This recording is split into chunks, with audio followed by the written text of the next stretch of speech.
Escrevo no meu blog no All Sport sobre a insegurança vivida no Flamengo, pelo Flamengo, no futebol do Flamengo, depois das últimas fracas atuações da equipe, mesmo quando derrotou o Atlético Mineiro no sábado, e as perspectivas de um final de temporada terrível.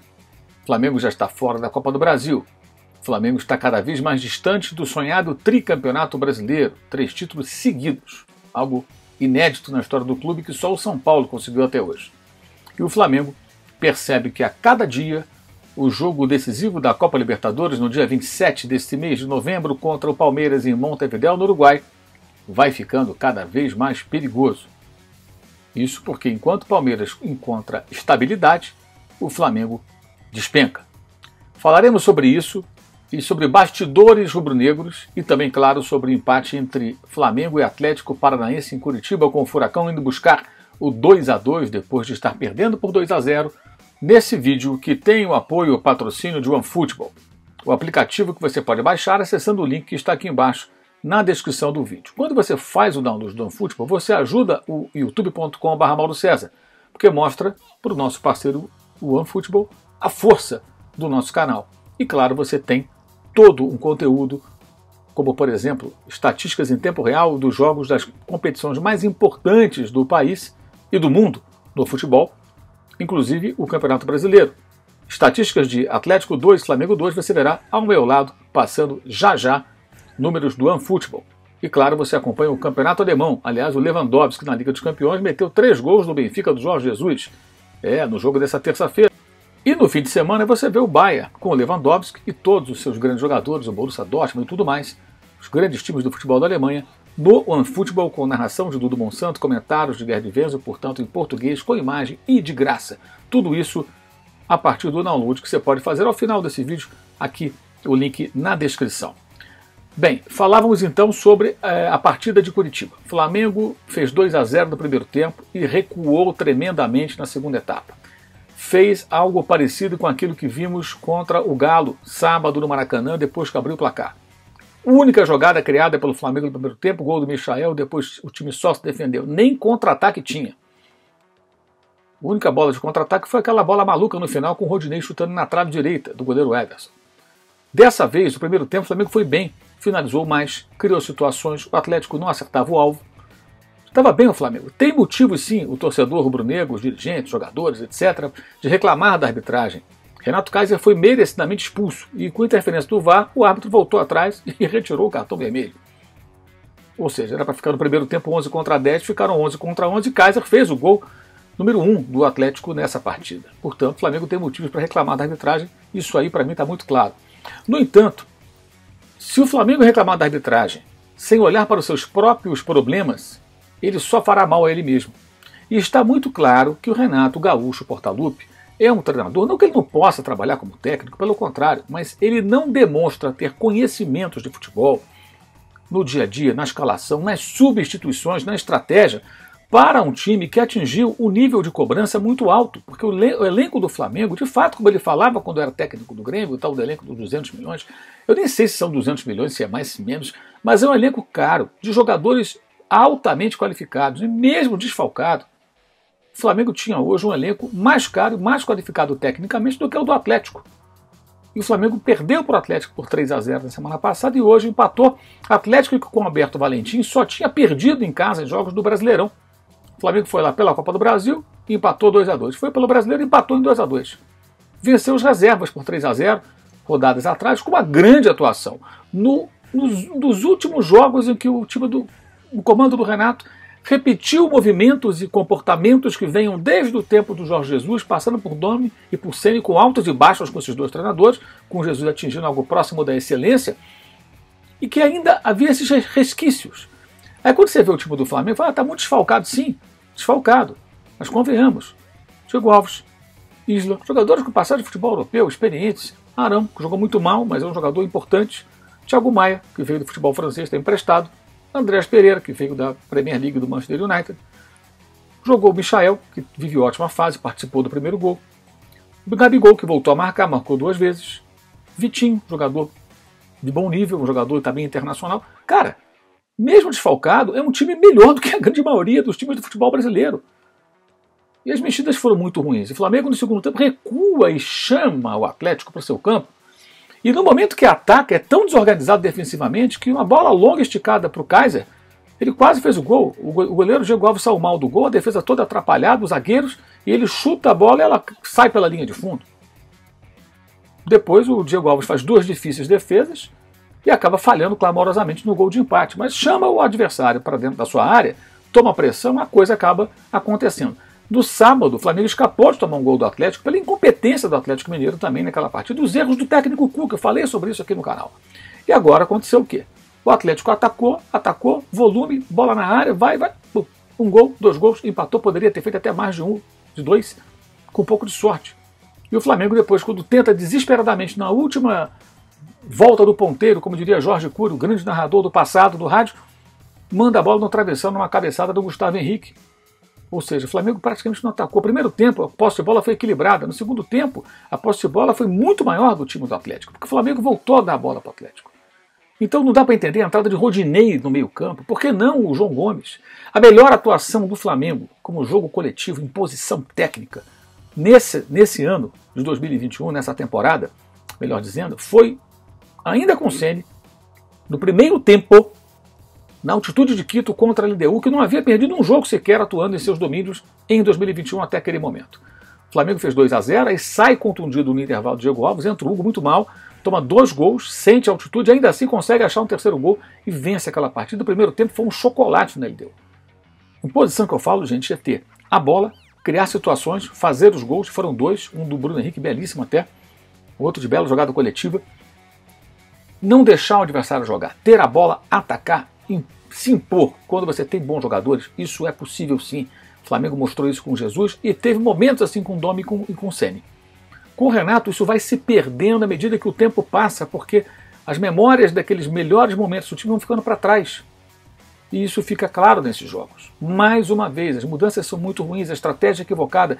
Melhor maneira de você se livrar de uma pressão de um time como o Atlético, desesperado por pontos, porque começa a ficar ali numa situação meio perigosa, ao priorizar as Copas, né? Ele se complica no Brasileirão, ele desceu lá de cima, tá perto da zona de rebaixamento. Esse pontinho dessa terça-feira foi valioso para o Furacão. Mas é um time que estava desesperado, nervoso inclusive. A própria situação que o Kaiser foi expulso, depois reverteu a situação bizarramente, é um sinal disso, o jogador com os nervos à flor da pele. E qual é a melhor maneira de você acalmar isso? É você ter a bola, é trocar passe, levar para longe da sua área e não trazer o adversário. A não ser que você traga o adversário e tenha uma máquina muito azeitada para fazer aquele contra-ataque mortal que você vai matar em algum momento. Eu não sou contra jogar de diferentes formas, não. E o primeiro tempo do Flamengo foi de posse de bola menor do que em vários outros jogos. Houve até um certo equilíbrio. Mas o time era perigoso e pressionou em alguns momentos no campo do ataque, que é uma característica importante do time, como na jogada do segundo gol, né? Que o Isla recupera numa saída equivocada do Santos, bom goleiro do Atlético, e o Gabigol faz aquele belíssimo gol. Mas, além do jogo, eu quero falar um pouco também, como eu chamei aqui no título e na thumb desse vídeo, sobre os bastidores. Eu escrevo sobre isso no UOL. O arrependimento vai tomando conta do futebol do Flamengo. Como vocês sabem, o Flamengo tem um vice-futebol, tem um conselho de futebol, tem um presidente, tem supervisor, tem gerente, tem uma porção de gente que trabalha no futebol. Tem as pessoas que tomam a decisão e tem aquelas que orbitam ali, né? E que participam direto ou indiretamente, ou que ouvem, que falam. E nesse métier, claro que nenhum cacique rubro-negro vai dizer isso publicamente. Talvez no futuro fale, agora ninguém vai falar. Eu também não falaria se fosse dirigente, para botar lenha na fogueira, mas a função do jornalista é trazer informação. E a gente vai conversando com as pessoas, conversando em off. O que significa conversar em off? É aquela conversa na qual a fonte não será revelada. O sujeito te passa a informação e você vai transmitir, se você considerá-la confiável, para os seus leitores, ouvintes, internautas, telespectadores, para o público. E eu conversei com pessoas, no plural, nas últimas semanas, e cada vez mais fica claro o arrependimento dessas pessoas. Uma delas, com a qual eu conversei meses atrás, escrevo isso no meu blog, leia lá os detalhes, teve uma reação lá atrás, leia porque vale a leitura, o link está aqui embaixo na descrição do vídeo, tá? O link para o meu blog no All Sport. Mas como eu dizia, conversei com uma pessoa importante do clube, meses atrás, logo que o Renato foi demitido, saiu, né, como um acordo, na verdade, do Grêmio. E o Ceni sofria forte pressão e a especulação em cima do nome de Renato voltou ao Flamengo. Perguntei, há chance de Renato ser contratado como técnico? E a resposta foi que não. Até com um palavrão ali, 3 pontinhos. Né? Essa pessoa com a qual conversei novamente agora, depois desse jogo com o Atlético, ela, quando eu perguntei, né, sobre a situação do Renato, e perguntei, né, se havia, nesse momento, né, um arrependimento. E a pessoa disse que não podia comentar o assunto. Ora bolas. Se a pessoa sente confiança no trabalho do técnico, ela vai falar o quê? Não, acho que ainda que o técnico é ele, que pode fazer um bom trabalho, mas não disse isso. Não disse isso. Disse que não podia comentar.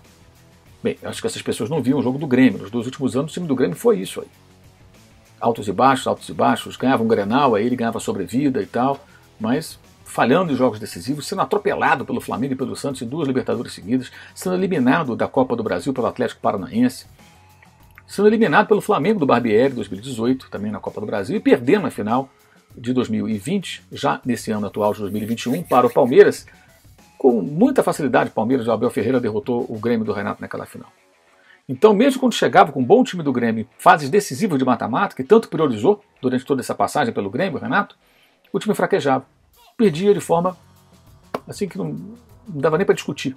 Isso aconteceu inúmeras vezes, especialmente nessa reta final. Né?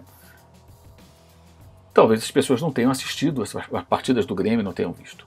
Com relação aos jogadores, isso é muito importante também. Os jogadores comentam com pessoas próximas, e a gente percebe isso nos contatos, em off, há uma certa insegurança, uma certa ansiedade. Por quê? Eles percebem que o comando técnico não é tão bom como já foi com outros treinadores, com altos e baixos. Com o Domi aconteceu algo assim, até porque eles tentavam passar para o Domi algo que o cara chegando no Brasil não conhecia o futebol sul-americano. Aconteceu isso escancaradamente no 5-0 do Del Valle em cima do Flamengo lá no Equador. Os jogadores orientam o técnico, entre aspas, dizendo: professor, jogar dessa maneira, na altitude, muito aberta, não vai dar. Não, vamos para cima. Mudou lá no intervalo a formação do time e aí estava perdendo de 1, tomou de 5. Né? E eles querem ser bem treinados. O grupo do Flamengo tem jogadores internacionais, jogadores experientes, jogadores que trabalharam com grandes técnicos, gente. E eles querem ser bem dirigidos. A expectativa desses atletas é de serem bem treinados, terem um bom técnico, que dê bons treinamentos, que tenha uma boa estratégia, que faça deles um grupo vencedor, como foi com Jesus e foi com o Ceni, campeão brasileiro da Supercopa, campeão carioca, até da Taça Guanabara. Eles ganharam taças. O Flamengo corre o risco de terminar esse ano sem ganhar nenhuma das 3 que estava disputando. Uma já foi, a outra está indo embora, e a terceira depende de um jogo, por qual o Flamengo, nesse momento, não está preparado. Faltando aí 24 dias aproximadamente para a final com o Palmeiras, o Flamengo está longe de estar preparado. E vai depender demais, se algo não acontecer, algo diferente daqui até lá, sei lá o que, seja lá o que for, uma recuperação do time, uma mudança, sei lá o que.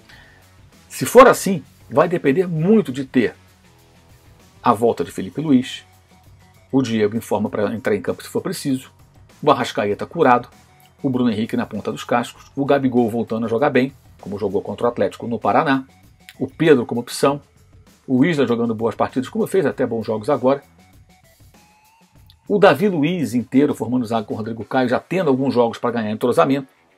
Aí o Flamengo, com os seus chamados coringas, ele pode sim ser um time mais forte, mais competitivo e até ganhar a Libertadores. Do jeito que está hoje, com desfalques e com esse total desajuste, vai ser bem complicado.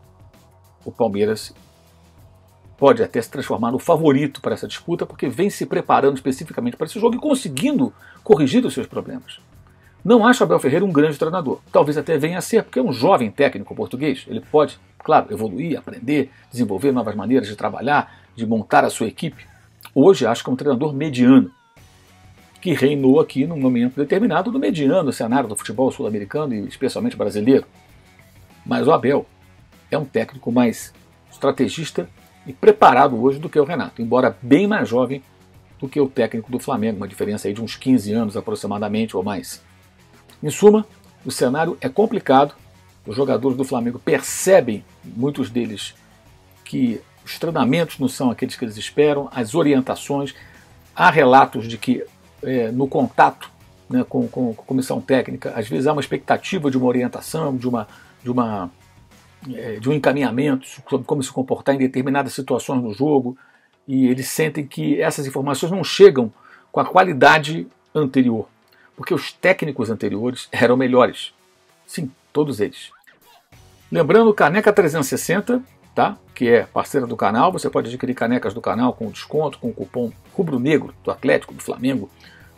Você consegue frete grátis e desconto de 10% se você optar por outro cupom, que é o cupom Mauro, tá? E o nosso curso online de jornalismo esportivo também sempre aí para todos que quiserem acompanhar parte da nossa experiência acumulada em quase 40 anos de jornalismo nesse curso online, que é direcionado não só para quem é jornalista ou será, mas também para quem tem interesse no tema, no assunto, na profissão.